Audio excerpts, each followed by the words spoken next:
Bismillah ar-Rahman ar-Rahim.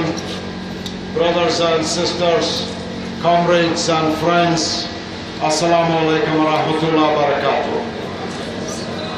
I congratulate each and every one of you, hundreds of you, who have braved this inclement weather to join with all of us here this evening to defend the honor of the Muslims, to defend the honor of Islam, and to defend the honor of the Prophet Muhammad, peace be upon him.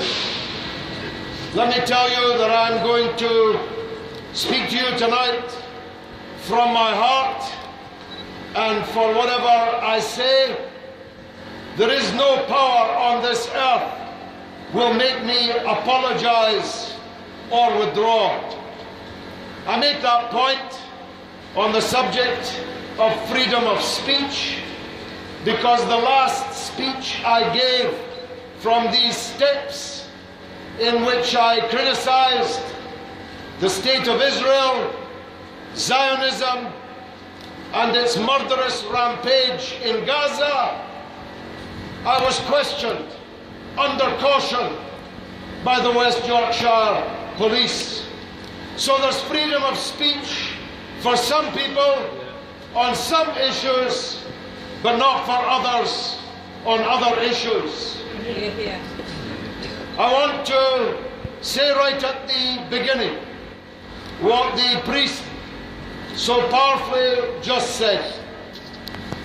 No person, no human being should be subjected to violence, still less death, for anything that they have said, written, or drawn.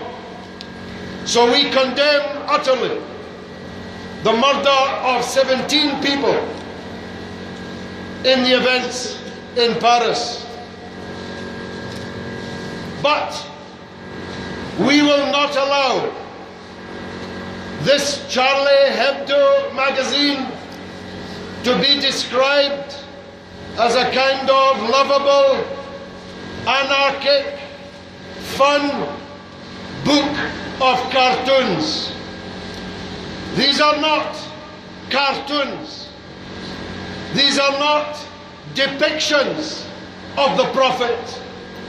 These are pornographic, obscene insults to the Prophet and by extension 1.7 billion human beings on this earth. And there are limits.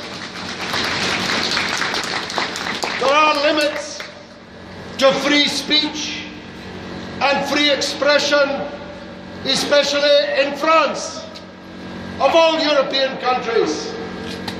In France, it is forbidden for Muslim women to dress as they please.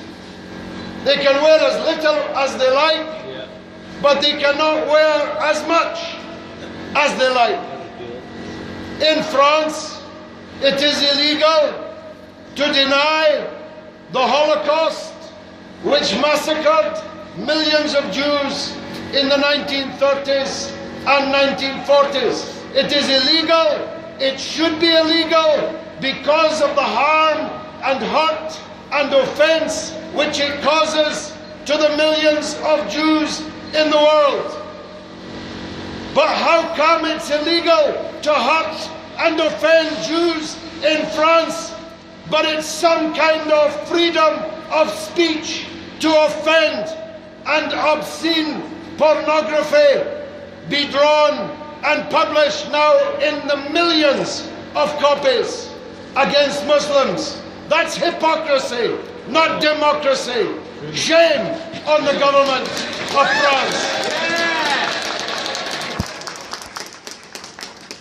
It wasn't free for the Muslims in Paris last summer who wanted to march through the center of their own capital in support of the people of Gaza and were forbidden by law and thousands of riot police from doing so.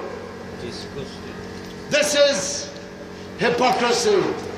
This is double standards.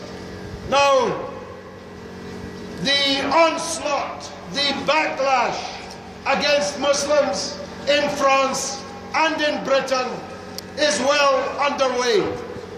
In the last 10 days, more than 60 attacks against Muslims and their places of worship and their businesses have been reported. Well, reported is one way of describing it. Yeah. Mosques have been bombed, grenades have been thrown, bullets have been fired, fires have been started, and last night a Muslim in front of his wife and child had his front door smashed down and stabbed 17 times and to death. He was murdered in front of his wife and child last night by someone shouting crazed hatred of Islam. I don't know if you've seen that reported much. I have not. So ask not for whom the bell tolls, for the bell tolls for you and everyone in this insane confrontation which has been begun and which is continuing. British mosques have been attacked, British Muslims have been attacked. And I say we have to bring this confrontation to an end before more and more people are consumed by it. They say that some atrocity was going to happen in Belgium. The head of the British security services has said that such an atrocity is almost inevitable in Britain. God forbid.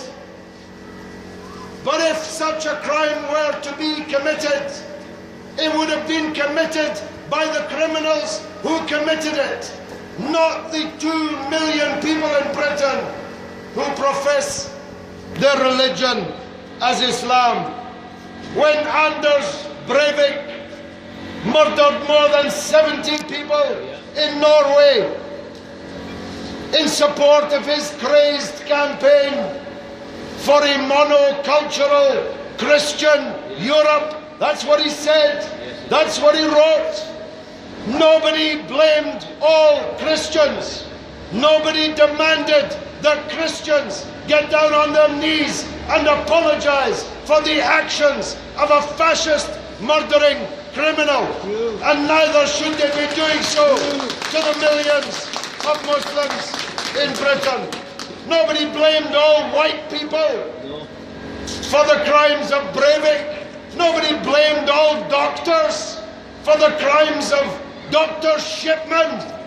Crimes are carried out by criminals, not by their co-religionists or people of the same colour or nation as them. We cannot avoid this point. At least I will not avoid it. All over the world tonight, Muslims are being bombed and shelled and droned and killed. And they're almost always being bombed, droned, shelled and killed by the same Western countries and their ally Israel that are marching for freedom on the streets of Paris. That march last weekend was led by some of the worst tyrants, dictators, criminals, mass murderers that could be assembled anywhere in the world. Netanyahu was waving for his election at the front of that demonstration. The representative of Saudi Arabia was on the front of the march when his government is lashing people for blogging. The governments of Egypt, which has jailed hundreds of journalists including 2 Western journalists working for Al Jazeera. The military junta of Egypt was at the front of the march with Netanyahu and Holland, protesting in favor of freedom of speech. These are hypocrites, these people, and we should have nothing but contempt for them. My last point is this: the proper job of a satirist, the proper job of a cartoonist, the proper job of a journalist is to hold the powerful and the rich to account.